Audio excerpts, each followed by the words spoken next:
Hello guys, welcome to our channel. Today I am going to show you how to insert SD memory card into iPhone. Okay, so let's get started. Then first of all, then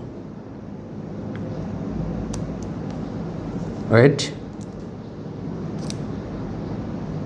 then SIM card bar. Okay,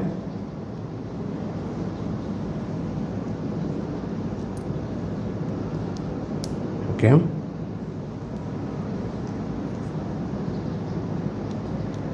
Then tap.